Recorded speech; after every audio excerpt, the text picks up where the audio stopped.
Supreme court ने कल एक महत्वपूर्ण आदेश जारी किया है जिसमें पूरे देश में बुलडोजर के जरिए की जाने वाली तोड़फोड़ की कार्रवाई पर रोक लगा दी गई है। यह आदेश उत्तर प्रदेश के साथ साथ देश के उन दूसरे तमाम राज्यों में भी लागू होगा और बुलडोजर एक्शन के खिलाफ जमीयत उलेमाए हिंद ने सुप्रीम कोर्ट में अपील की थी। कोर्ट में क्या क्या हुआ आप रिपोर्ट में देखिए।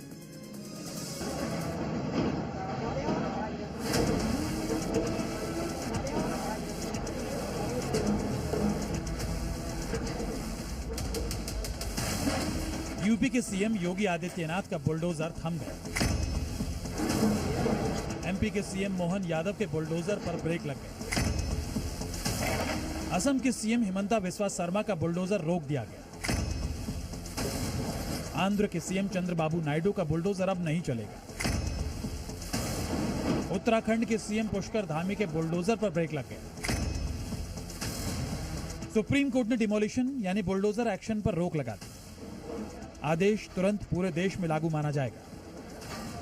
सुप्रीम कोर्ट में जस्टिस वी.आर. गवई और जस्टिस के.वी. विश्वनाथन की पीठ ने सुनवाई करते हुए आदेश दिया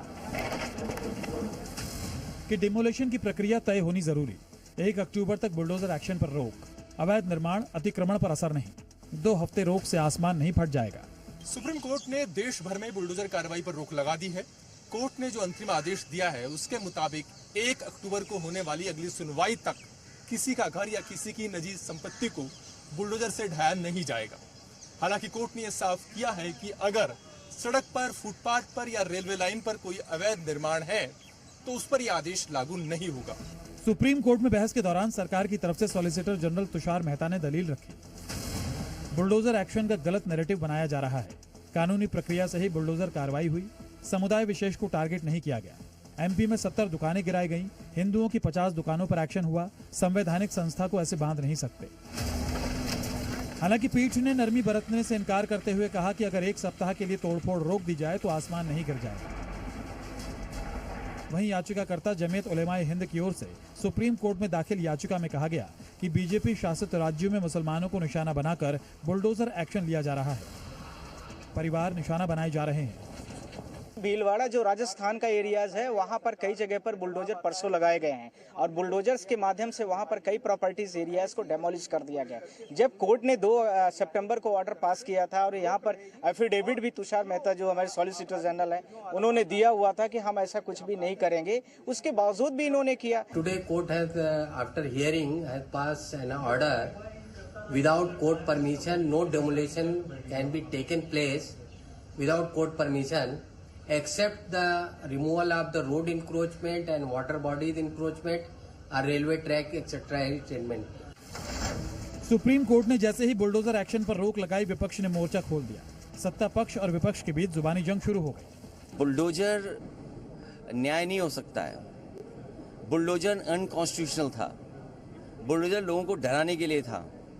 बुलडोजर जानबूझ करके विपक्ष की आवाज को दबाने के लिए था। मैं धन्यवाद और बधाई दूंगा सुप्रीम कोर्ट के इस फैसले को जिसने बुलडोजर को रोकने का काम किया है। संविधान की जीत है और लोगों के अधिकारों की जीत है। और दूसरी तरफ भारतीय जनता पार्टी जो लगातार असंवैधानिक काम करके प्रदेश में भयमुक्त की बजाय भय का माहौल बना रही थी, उस सरकार के निर्णय पर करारा ये प्रहार है। भारतीय जनता पार्टी की सरकार तो इस बात को पहले से ही मानती रही है कि राजनीतिक प्रतिद्वंदिता के आधार पर, पूर्वाग्रह के आधार पर बुलडोजर की कार्रवाई नहीं होनी चाहिए। लेकिन किसी अपराधी ने अगर इंक्रोचमेंट कर रखा है, अगर इलीगल कंस्ट्रक्शन कर रखा है तो विधि की परिधि के दायरे में उस पर बुलडोजर चलना चाहिए। न्याय के सिद्धांत की दलील रखते हुए विपक्ष सवाल करता रहा है कि आरोपी पर भले ही कितने भी गंभीर मामले दर्ज हों, उसे इंसाफ की लड़ाई लड़ने का हक है। खासकर इसका समर्थन करना मुश्किल है कि उनकी करतूत का खामियाजा परिवार को भुगतना पड़े। इसके साथ ये भी दलील दी गई कि आरोपी पर सिर्फ केस होने से उसका घर नहीं गिराया जा सकता। दिल्ली से अरविंद सिंह के साथ ब्यूरो रिपोर्ट, जी मीडिया।